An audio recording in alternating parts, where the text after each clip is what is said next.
Good afternoon. Thank you very much for joining us for this first webinar of the year. First, I would like to wish you all the best for 2021.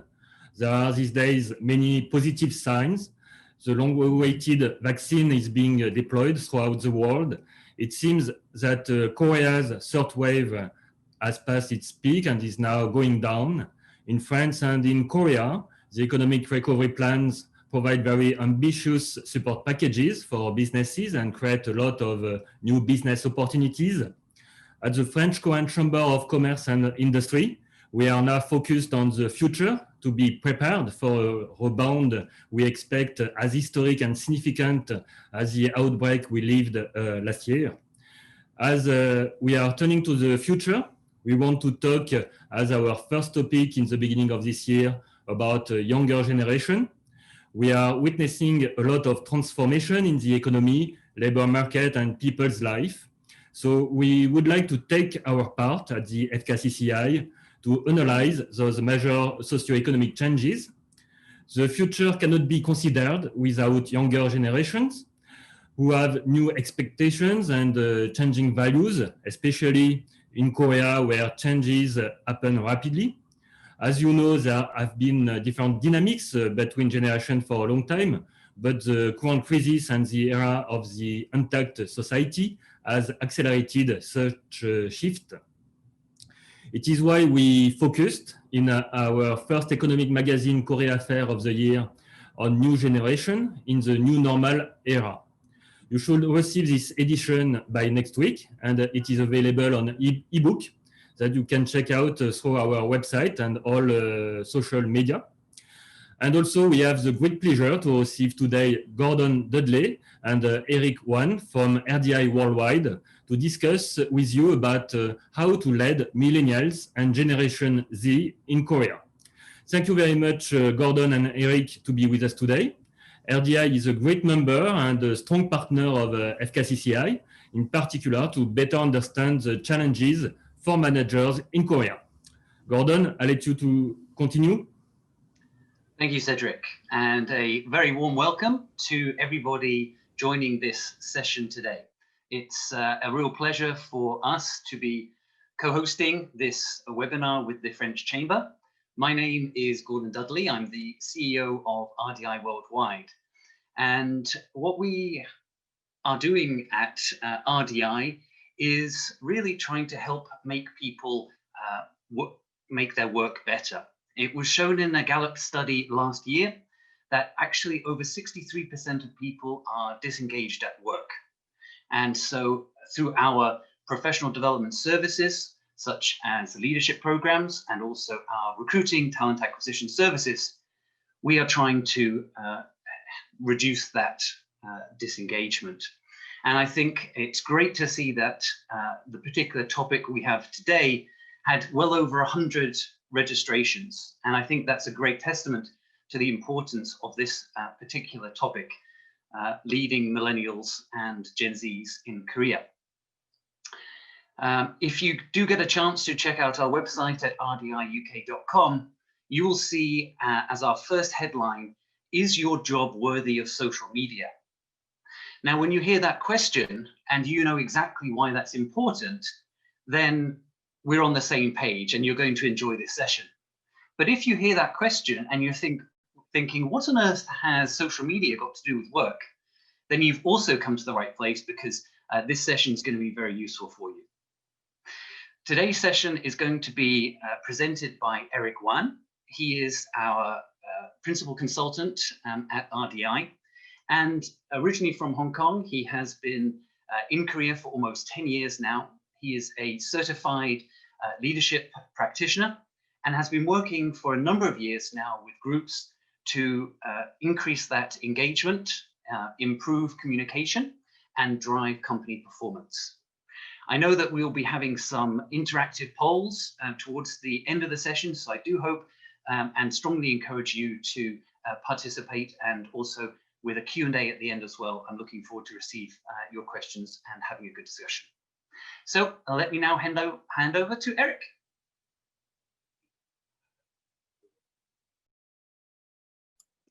Thank you, Gordon, and thank you, ladies and gentlemen, making the time to attend today's session on leading millennials and Gen Zs in Korea. So today's session we will mainly be looking at two key elements when it comes to leading these two generations in Korea. One of them is through the perspective of work itself, and the other one is something that I personally care a lot about, is about leadership. And looking back now, we have been talking about this topic, we RDI and myself, we've been looking into this topic with a lot of passion, probably within the last 3 years now, not only because this is a very, very interesting topic for us, and also because, as Gordon and Cedric mentioned earlier, that this is an important challenge that a lot of managers are facing, and this is a opportunity as well as challenge that a lot of organizations have to be facing in 2021 as well. And as if any sort of topic that is worthy of attention, we have to continue to update our content. And throughout the past 3 years, we have to update it a lot. One of the reason being is, if you look at this graph right now, so this is the graph that from the beginning, when we start to talk about this topic in RDI, this is the graph from I think last year, when we have a look at the generation distribution in Korea in 2019, where almost 44% of the entire population is belonging to the Gen Z and Millennial generations. So we have to update a lot of our content. One of the reasons being is the Gen Z are already moving into the workplace, because a lot of them are well past 20 years old, and if you're lucky or if you're fortunate, you are already working with some Gen Zs right now in your company. Maybe some of them are already your supervisors. I don't know. So one of the reasons we have to update it is because the Gen Zs are entering the workforce. And the other reason that we have to update our content when it comes to this topic is because the millennials are also getting a little bit older now, and some of them are they themselves becoming managers, supervisors, and sometimes even directors and CEO themselves. So much so that recently we come across a news article where in local press, where the topic of where the headline of the article is, "Are millennials the new boomers?" So what's happening right now is a lot of Gen Zs in the workplace, or even millennials themselves, what they have encountered from the previous generation, from the baby boomer generation, and they are seeing the same sort of behaviors being replicated by the millennials when they are becoming managers and supervisors as well. These are the 5 top undesirable behaviors that millennial managers display towards Gen Z, and to some extent towards each other as well. Giving advice that is unwarranted, asking for opinion, but then actually disregarding those opinions. Some of them are quite specific to Korea, right? If you look at the culture context, I'll just do it because I'm your senior. Or the 5th one, where they undermine people's opinion by, so how old are you? Oh, okay. So this is a little bit of stuff that when it comes to generation diversity, which is very important, we believe that generation diversity is useful, is valuable, but also at the same time, with that diversity, then there comes certain challenges that organization and people faces, and the article follow up on that with a questions, and they ask those respondents and say, why do you think millennial is acting like that, like gonde? Gonde is a bit of a Korean term similar to the term boomer, where people are not very open to opinion, where they act a lot very, very stubborn, usually a bit of a negative intonation to that. So when asked then, a lot of Gen Z, because this is a wider cultural issue where, because they learn how to be leaders from the older generation, and then it kind of passes on when it comes to bad leadership or just bad ways of working. And it's something that we hope to not continue. We hope to break this chains of vicious cycle through some of the work that we do, and something that hopefully that by the end of today's session, if anything that you take away from my webinar, from this webinar, is to give you a bit of insight on how you can change things going forward from yourself, and also change that you would like to make in your organization. So going back to the topic that we're going to talk about today, the overview, right? So a little bit on work and a little bit on relationship, more specifically on leadership, how you as a leader can improve things, or how, or can get them to work with you, right? I think one of the expectations questions that we receive from some of the email that you sent earlier is does it always have to be one way, right? Does it always have to be the older generation making change to adapt to the younger generation? Is it not a two-way conversation? Which I agree, it is a two-way conversation, but there are ways to do it, right? And there are ways to make things more effective. Well, let's talk about work first. Something that you need to understand, right? So Gen Z lingo, Korean Gen Z lingo. I don't know, some of you may have seen this. If you're Korean, maybe you have encountered this this term online or on televisions or on media already. So 실감 세대, what does it mean? 실감 means realistic feelings, realistic experience that you get from the feeling that you get from those experiences. 세대 is just generation. So Gen Z describe themselves as realistic feeling generations. So they focus a lot on the decision makings, on the opinion, on actual experience. A lot of it forms their buying habits. A lot of it forms their opinion as a consumer. Experience play a very, very important part when it comes to that. How that events create an experience that has an impact on their emotions, on the memory that they generated, when it comes to the product that they buy, or when it comes to the service that they use, right?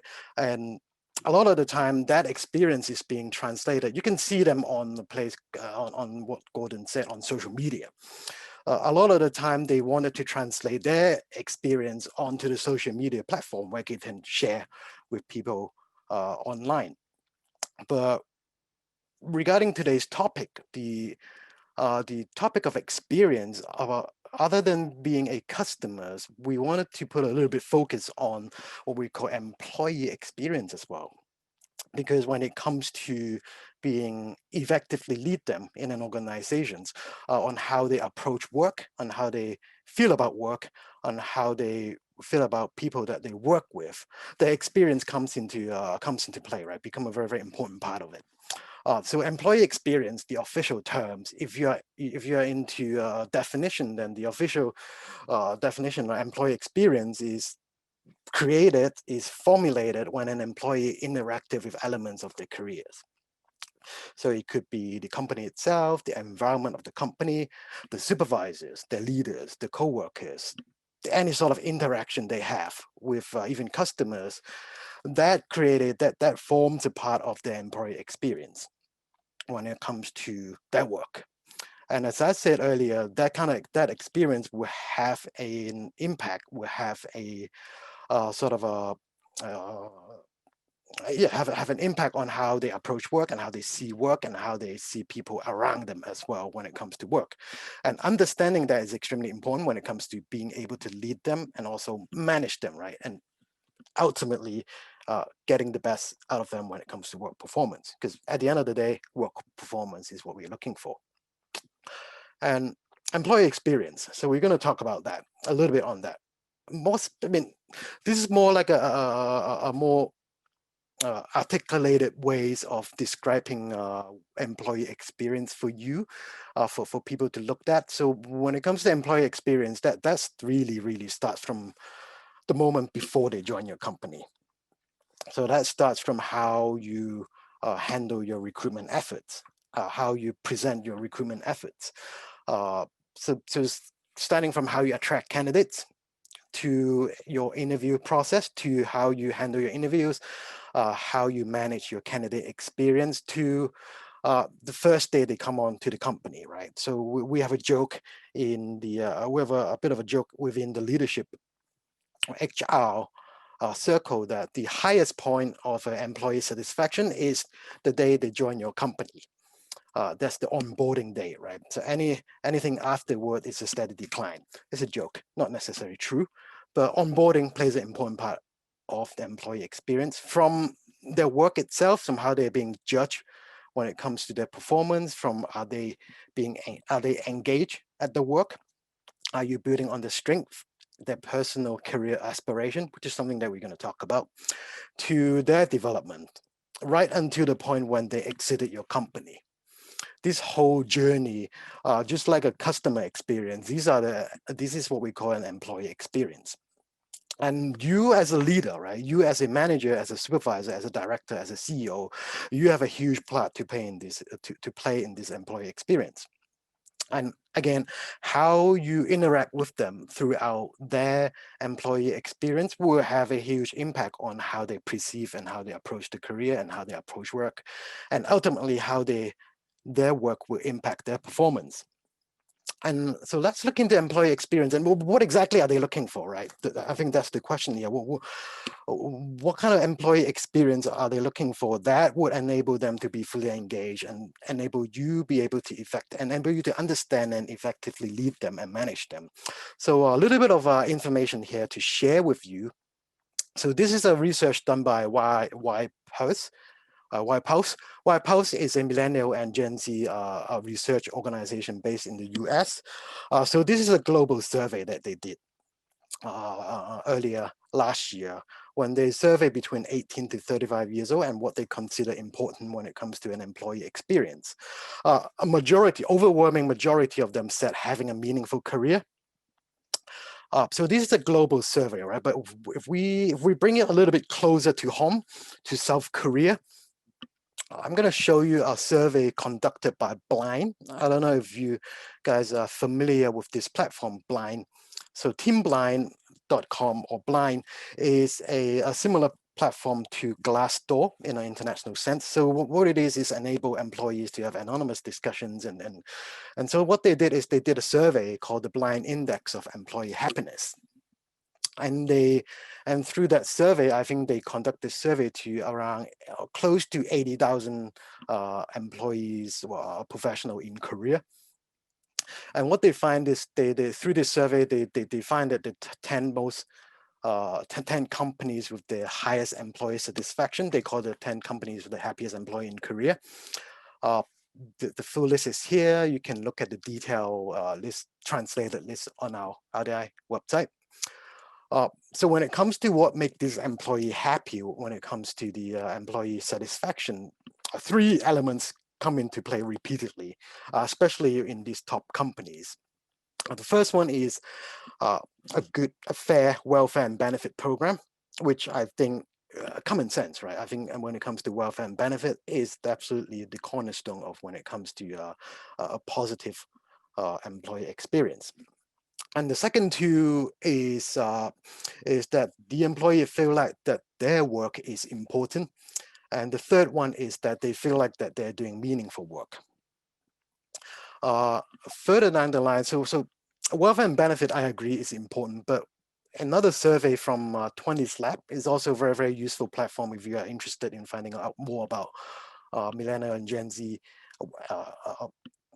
information on the workplace. Is so first-time job seekers, when it comes to what is the most important things when it comes to choosing a job, a majority of them choose, overwhelming majority of them choose salary, 72%.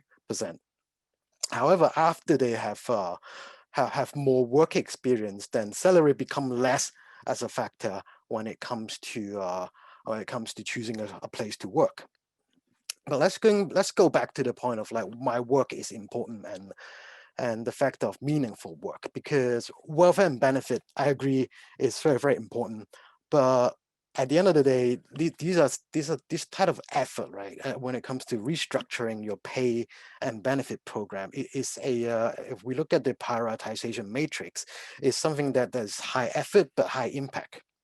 Right, because when it comes to restructuring your benefit and welfare, you probably would do quite a bit of work on that. But when it comes to these other 2 things, is something that I personally felt that is high impact, but at the same time it's low effort, because it's something that, as a leader, something that you can personally do something about it. So when it comes to work, right, important and meaningful work, we want to look at this in two factors, right? First one is what is important for them, and the second is what is important for the organization, for the company itself, and what is the relationship between these two that we want to look at. And these are aspects that I felt that would be very, very important when it comes to leading your millennial and leading your Gen Z as well in your organization. So when it comes to what is important for them, there are many ways for you to figure it out. And of course, having a conversation is the most effective way. But to give you some help on having that conversation, we usually, because things are changing dramatically, changing a lot now when it comes to what is important to them.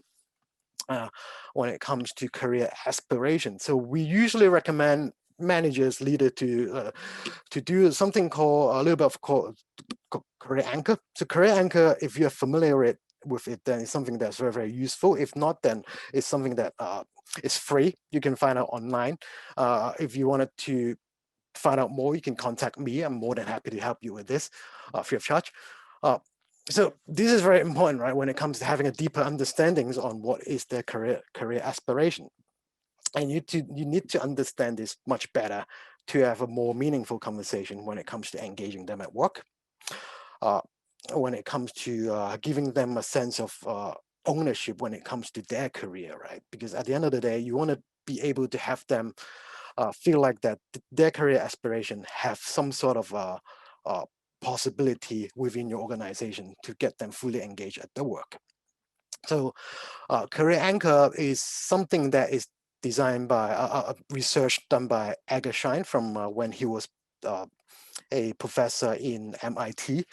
So what this career anchor does is highlight that there are different career aspirations and what is important when it comes to different people's career aspiration or things that they would like to do more or do less in an organization. So is it positional progression that's important for them, or is it more expertise progression that's important, right? Or we're hearing a lot more this now with Gen Z is it, are they aiming to make more on social impact based on the work that they do, or is it autonomy that they're looking for? Or is it challenge? Are they looking for challenge at work, or are they looking for stabilities? Or is it a lifestyle, a blending work-life balance that's important to them? Or is it creativity, a chance to exercise that creativity that's important?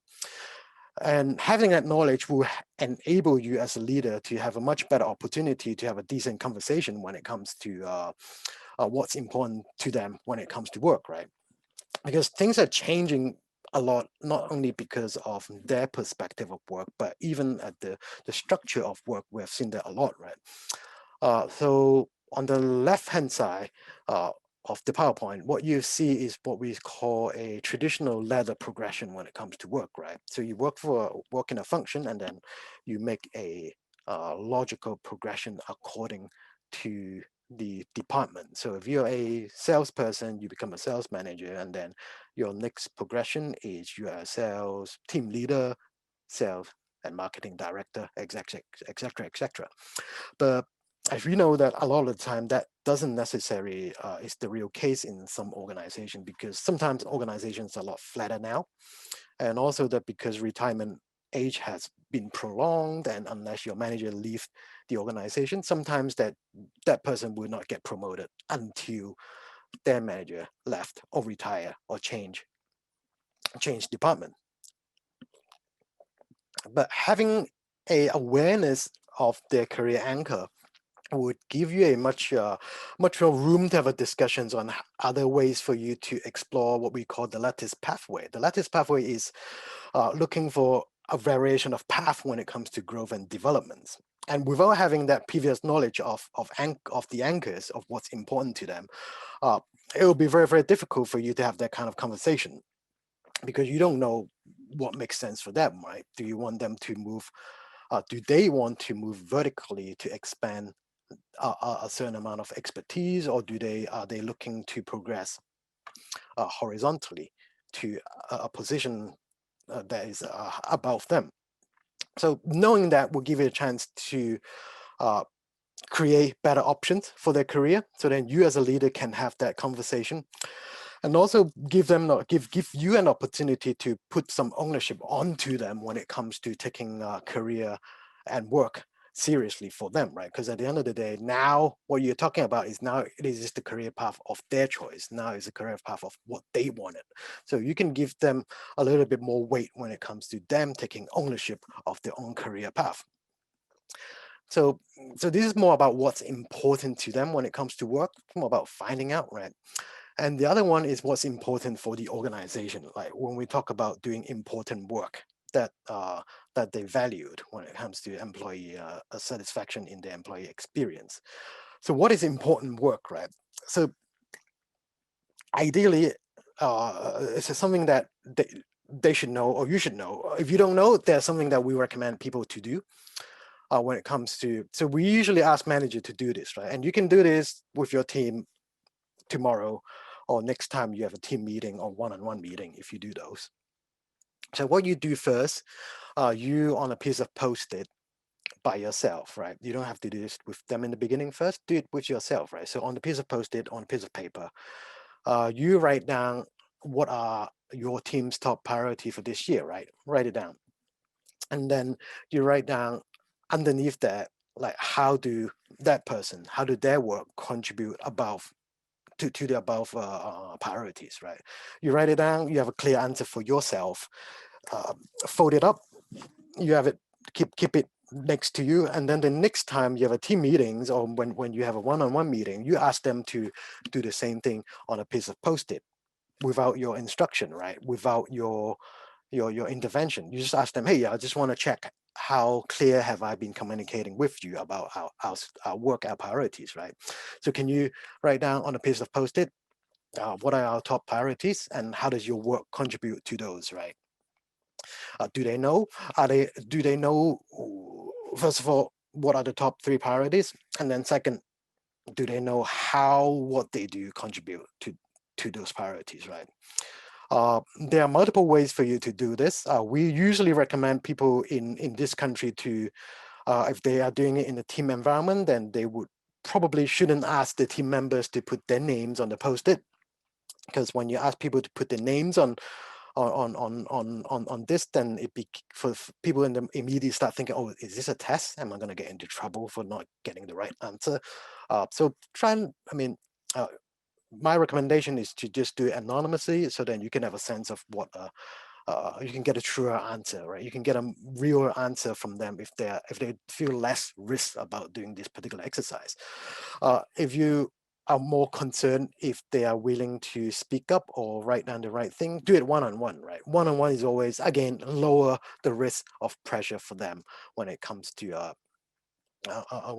doing getting feedback from your millennial and Gen Z. So again, this is important for you to find out, have you been articulating your priorities clearly to them? And also at the same time, right, do they know what's important?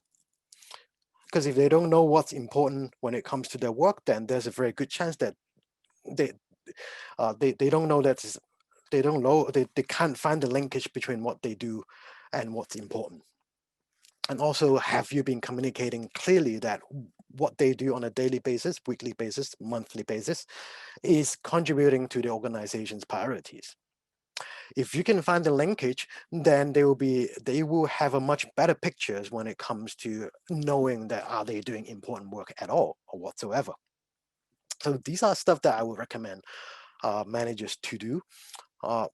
And it again, right? Again, it's you can look at this employee experience and you can apply this along the way throughout when it comes to hiring the person, how this job contribute to the bigger company's success, right?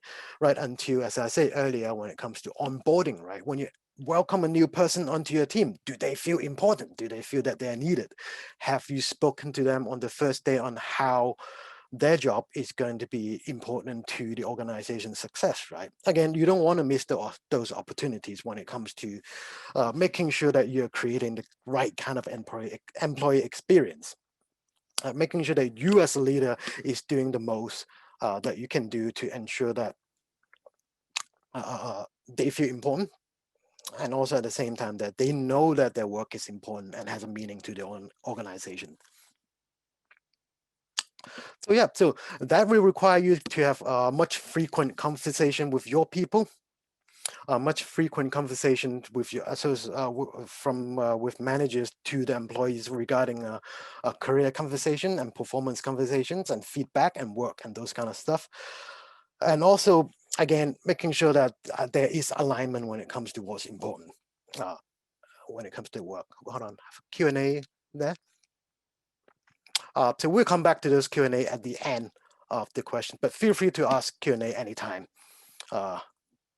Feel free to use the Q&A box anytime during the session, right? But we'll get to that later. Just got a notification, right? Because you can see that I get distracted easily with notification.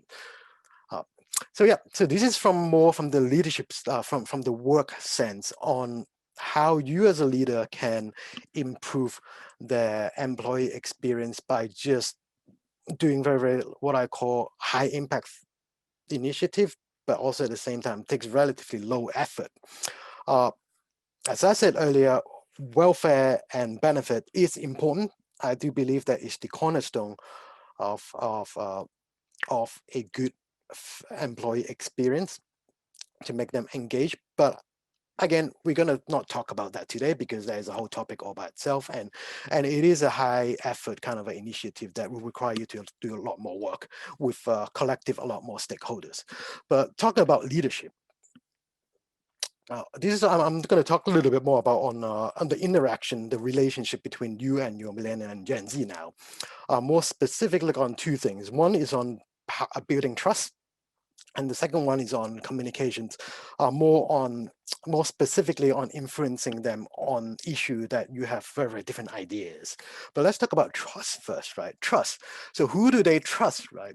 So a little bit of research I'm showing you now. So the top one is done by Y Pulse. This is more of a global one. So as you can see from the top image, there is a steady increase on popularity when it comes to online personalities. There's an increased trust of them as well. So the survey found that 31% would trust YouTuber as a source of information.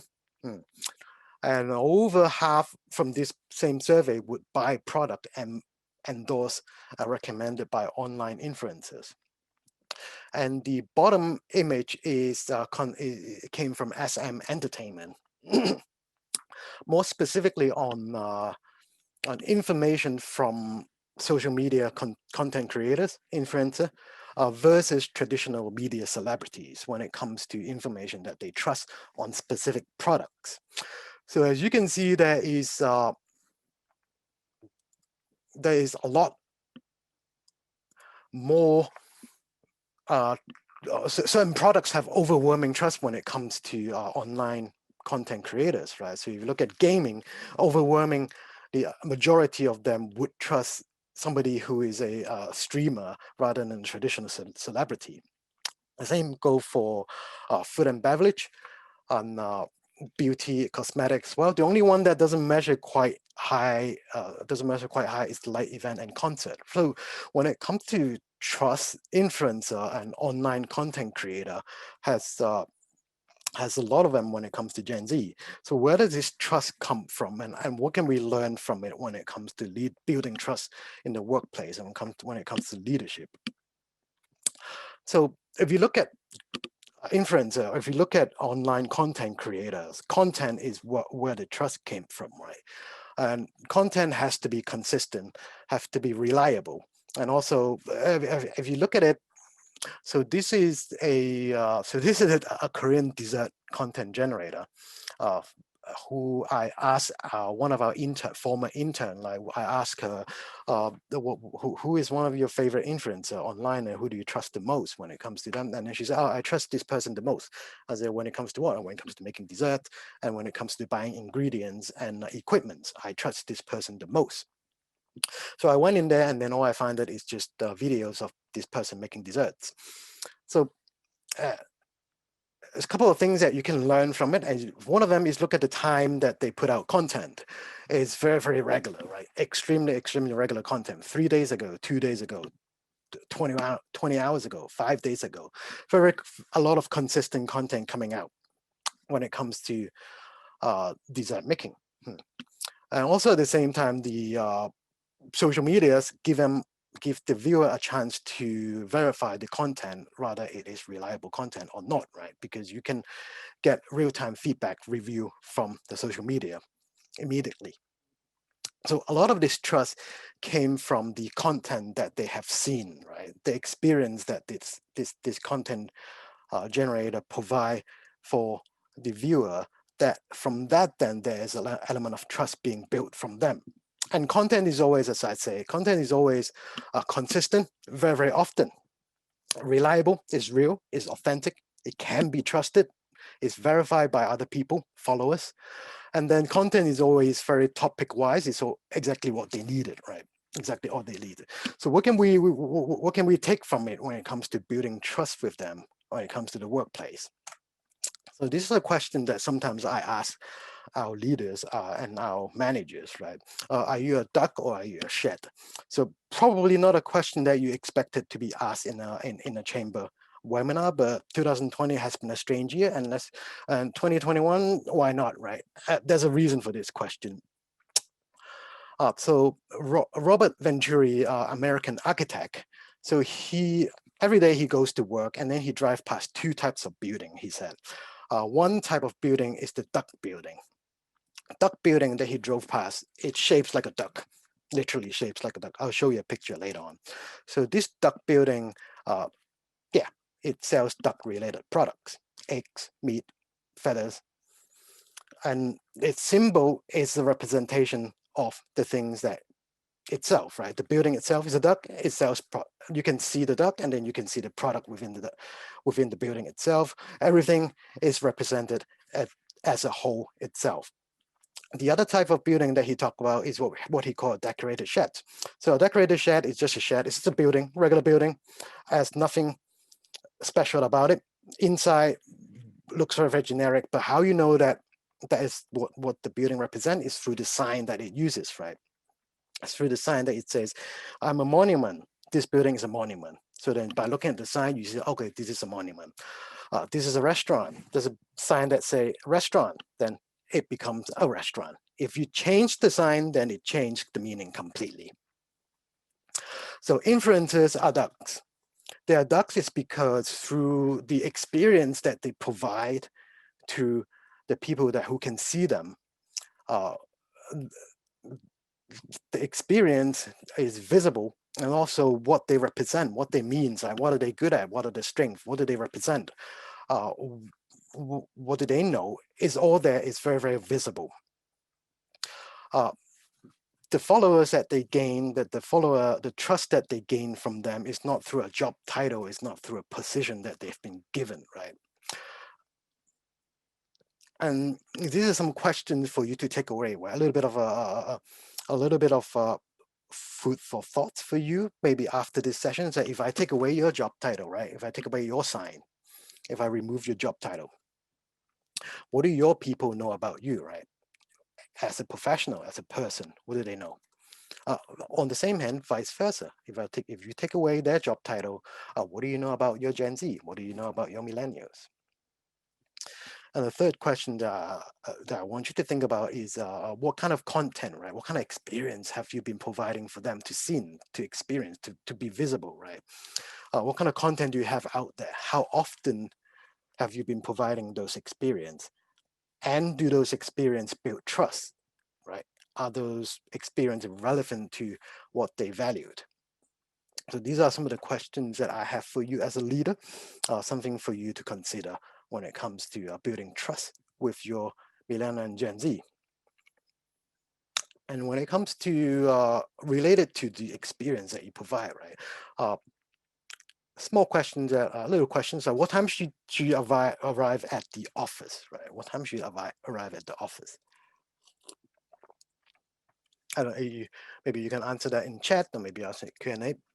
But this is a contentious topic for some office, apparently.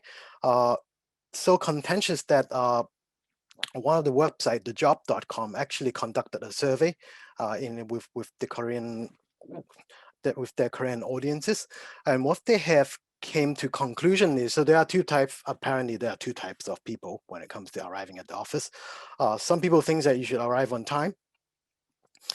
If your work starts at 9 o'clock, then you should arrive at 9 and then get stuck in, right? Get to work. Some people believe that you should arrive early. Maybe arrive if your official work time is at 9 o'clock, then you should arrive at 8:30, so then you can make some preparation for work. More interestingly, if they actually divide the demographics of the respondent, and they find that people in the 20s, majority of them believe that if my contract say my work starts at 9, then I arrive at 9. What's the problem? However, at the 50+ age group, actually, a majority of them believe that you should arrive early and prepare for your work. So as you can see that different ideas, right? Different ideas when it comes to work and different ideas when it comes to ways of working. Little stuff like this already have a lot of different perspective. And there are also other kind of disagreement as well, right, when it comes to work. This is something that we took from Blind, this particular interesting section that we find from Team Blind website. There's somebody asked, like, do I have to say hi to my coworker? Do I have to greet my coworker? Can I just get in there, get my work done, and get out? Why is it so strange? And as you can see from the comment that people didn't take to that comment very kindly. Some of them felt that there's something wrong with this person. And of course, different type of disagreement happens when it comes to work. And when it comes to getting your millennial, again, I'm not going to take side here. I'm not going to say that who's right and who's wrong. Different organizations have different ways of working. And but however, I do believe that it is up to the leaders to make the right call when it comes to influencing. I do believe that leadership is an influencing process. So let's say if you have a disagreement, right, with your younger employees, how do you want to approach it? Something that I would like to show you, a study that is conducted in 2018 by Chris Bally.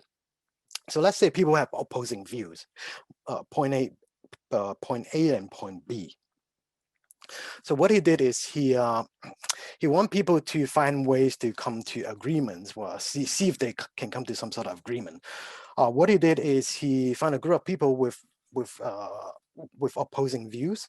So he get people from, let's say, from camp A with position A to expose them for a month on opposing size information, so information from the opposing camp, opposing point of view.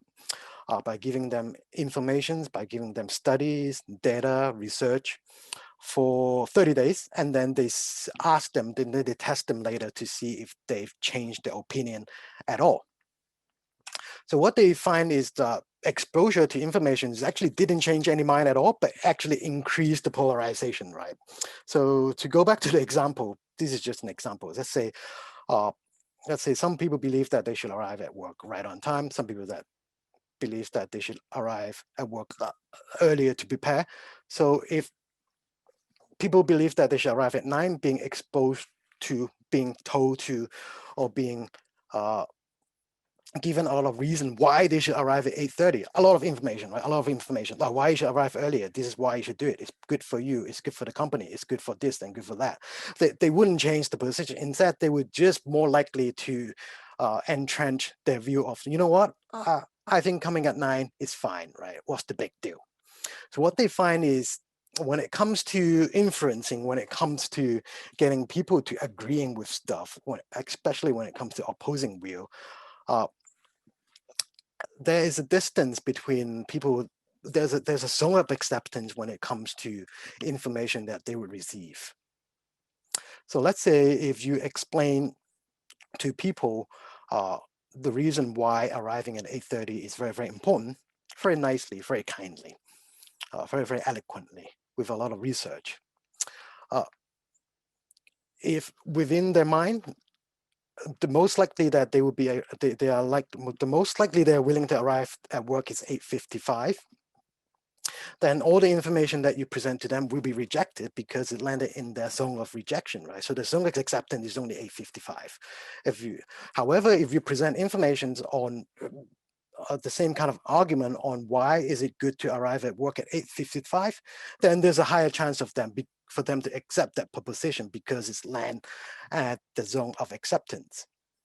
So when it comes to influencing your Gen Z, there are a couple of things that we would like to recommend to our leaders.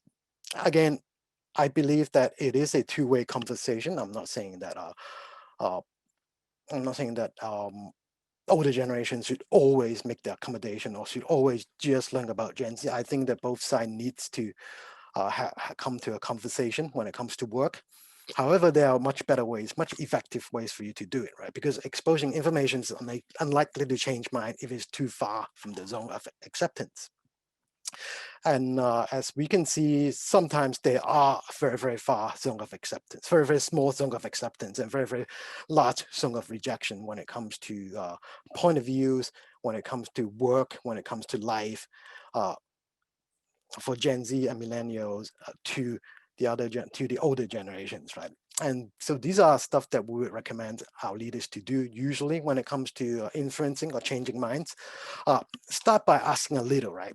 Don't start by asking too much, because again, if you ask too much, then there's a good chance that your arguments and your influencing point of view would fall into the wrong region of rejection, and that doesn't help. So maybe start from a little bit and then gradually shift them towards your point of view. And the second one we find is quite powerful, particularly in Korea, where social norm is very, very important. Find the movable middle, right? Find people who you know already would agree with you. Find people and then ask them for support, and then ask them to agree you with that point of view, right? Because social norm is very, very powerful when it comes to changing mind. And the third one is something that related to when we talk about having better conversations, and also at the same time, when it comes to you as a leader, what content is out there, right? How well do you know about your people? This is what we call find an unsticking point, right? Start your conversation with something else that you have in common first, right? That's why we felt that a lot of the time, being able to know more about your people first is really the starting point when it comes to influencing your Gen Z and also your millennial, right? More importantly, is other than work, right? What do you know about them? Like other than the work, like if you take away your job title, what do they know about you, and what do you know about them? Is something that you need to consider when it comes to influencing them, and when it comes to convincing them to understand your point of view. So I'll share this video with you later, and again, I will share this PowerPoint of view. So there's a very powerful experiments to illustrate on how to find an unsticking point. So feel free to look at that at your own leisure. But anyways, so yeah, so I think this is probably my last couple of slides now. Just a quick summary. Employee experience, right? Like pay attention to it, because experience is very, very important when it comes to Gen Z and millennials, right? Again, this is just the illustration on what that journey looks like, what that experience looks like. And again, as managers, you need to have better coaching skills. You need to be better to have better conversation with your people and ask better questions, right? Do they know what's important to the organization? Do they know what they do have a connection, have a relationship with what's important in the company? Again, what's content out there, right? What kind of experience have you as a leader has been providing to your people? Or is it just a job title that they know about you, right? Finally, more on influencing, find the movable middle, get some support if you can, because social norm is powerful when it comes to influencing Gen Zs in this country. Find a common unsticking point related to the experience, right? Do you know about them, right? Are there other common things that you have that you can have a conversation on first? Don't ask for too much, right? Start from asking less in the beginning and then gradually move forward if you want to change minds. So a lot of the research, a lot of the information, you can find it by from our LinkedIn page, and we are starting to populate a lot more contents and article on our website as well, on our blog. So if you're interested in more topics on Millennial and Gen Z in Korea, feel free to follow us on LinkedIn. But that's what I have for you today when it comes to my content. I think it'll be a good time to jump into the Q&A and also comment section as well. So Gordon, do you want to join me on that? Sure. Thank you, Eric. Would we like to do the 3 questions to the participants, or shall we? Let's do the questions first, because I feel that is more important for them. Okay. Yeah. I've got a question from chat from Olivier. What are the top 3 benefits that Gen Z are looking for? And what are the most important benefits for Korean employees? So this is more for reward and benefit, reward and compensation.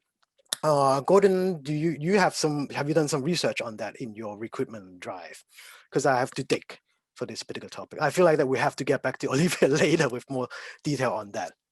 Yeah, I mean, it's the kind of conversations that we are having on a regular basis, and I think that the kind of the short answer to that is that there is, although you could always get some data which says which are the most popular, the bottom line is that similar to what Eric was suggesting with the career anchors, is that there is always a difference in preference. And so perhaps the ultimate answer is really that they want flexibility. So the ability to choose, a certain amount of benefits which they can flex. And I know that there are actually some service providers who do actually offer this as an external service to companies to help flex that benefits package. We did have a question which was specifically asking about, are there any differences to Gen Zs in Korea from other countries? I think that this was also a conversation that we had on a previous session, that there are not really any really significant differences in Korean Gen Zs to others. A lot of the different types of media consumption and some of their kind of preferences towards work haven't really shown significant differences. But I guess the one thing that we can say is that Korea does continue to change at a more rapid rate than other countries. And so in that sense, that there are some differences in how different the workplace was just a short time ago. So in that sense, there is kind of continuous change that we can see in Korea. Thanks, Gordon. Some previous questions that are being sent earlier are how to inspire them to have ownership in the company. I do believe that a lot of it is about showing them the linkage between what they do have a larger impact on the organizations when it comes to the organization priorities. Do they know what they do have an impact on the organizations, and also at the same time allowing them to take ownership when it comes to their own career path. I think that's important when it comes to having ownership in the company. Yeah. Okay. Interesting question has just come in. Shall we answer that one live, Eric? Yeah, sure. So I think Gen Z doesn't want to do hard work in the company, but aspire more salary. What do I think? I think most people, a lot of people, if you ask them, like, do they aspire to more salary? I think very rarely would you say people say no. But in terms of the hard work, I get what you mean, because recently we did, if you go to our LinkedIn, we recently have a post that a research from a company perspective on what are some of the things that they find challenging with Gen Z. In more layman terms, what company doesn't like about Gen Z. I think one of the elements is that they think that Gen Z lack persistence and patience when it comes to work, and they just want. But I think a lot of the time doing hard work, that I don't think it's fair to generalize a whole generation to say that they're lazy or they do not do hard work, because I have attended a similar type of seminar like this, and the speaker started out with a quotation from a generation, and the quotation is, this particular generation is lazy and they only focus on money and they do not care about their company. And then they asked the attendants to, can you guess which generation is describing which generations? And the majority of the attendants said, oh, it must be our generation describing millennials. But when the speakers actually show them, is this quotation actually come from 1960s, when the people from the 60s is describing the baby boomer generations. So I think there's always a perspective of this generation looking at the past generation and say, they're not as good as we are. But I think at the end of the day, it's important, and I don't like to generalize the whole generation. I think a lot of the time when it comes to motivating employees and getting them to do the hard work, it comes from the individual managers, come from the individual leaders' leadership skills in understanding what motivated that person to do hard work. What are some of the specific things that would motivate this person, right? And everybody is different. And I don't want to generalize the whole generation, because within Gen Z, I think there are different, as we look at the career anchor, people aspire to different things, even they come from very, very similar kind of background.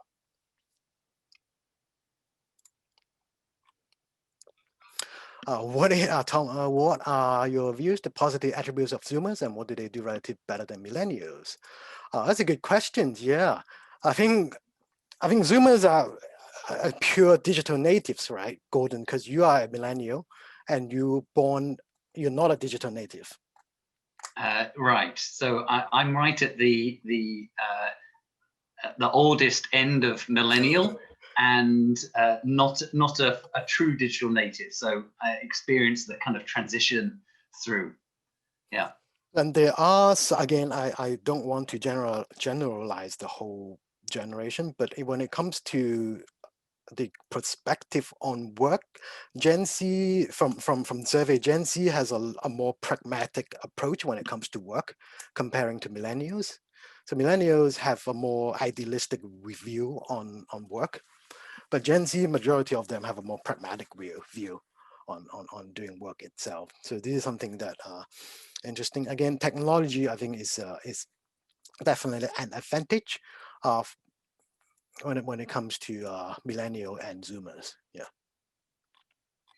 And I mean, I think from our perspective, in terms of what we are trying to promote with the companies that we work with, is that ultimately, you know, everybody has a potential, but what is happening so often is that there is just not that alignment between what it is that is inspiring them to be highly motivated. And so I think you know, some of this discussion today that we're trying to promote is around having those kind of conversations, because when doing that post-it exercise, for example, that Eric suggested, is just a great way to make a better connection and increase that communication between senior employees and juniors, and that can be the starting point for a better working relationship, which then can lead to more engagement, which can then drive better performance. So. Yep. And finally, I think the questions on how a question of trust both ways between people from different generations. I think, again, it's a question of how much do they know about you? What kind of experience have you been provided to them as a leader? That would be important. And also how much you know about them, that they know about you. And I think that is a tremendous important stepping stone of trust. I think we're almost out of time now. I think Cedric pops into view. Yeah, we arrive at the end. Thank you very much. It was very interesting, and thank you for sharing your insight on this very important issue. If it's fine for you, I will conclude. Then we understood that to prepare the future, we have to adapt our management to young generation, to continue to attract, to keep, and to motivate talents in our companies. the expectation, but also the cultural mindset and the way young generations think their work and their professional experience are changing a lot. And in a more knowledge-based economy, our understanding of those transformation will be more and more a key of competitiveness. Then maybe one of the most important challenge of this period is precisely to do not miss any substantive changes and trends in the society and in the economy. Then thank you again, Gordon and Eric, for helping us to better prepare the new normal. In order to ensure that the French-Korean business community will be fully part of the business recovery and rebound, we already plan a lot of events for 2021. But before making any announcement for our agenda, we are waiting for the governmental announcement, which is expected on this Saturday. Because if it's possible, we would prefer to meet all of you in person. Then we will keep you informed by email or through our FKCCI Kakao channel. Thank you again for your large participation. We had today more than 100 persons connected. Then thank you very much, and I hope to meet you again very soon.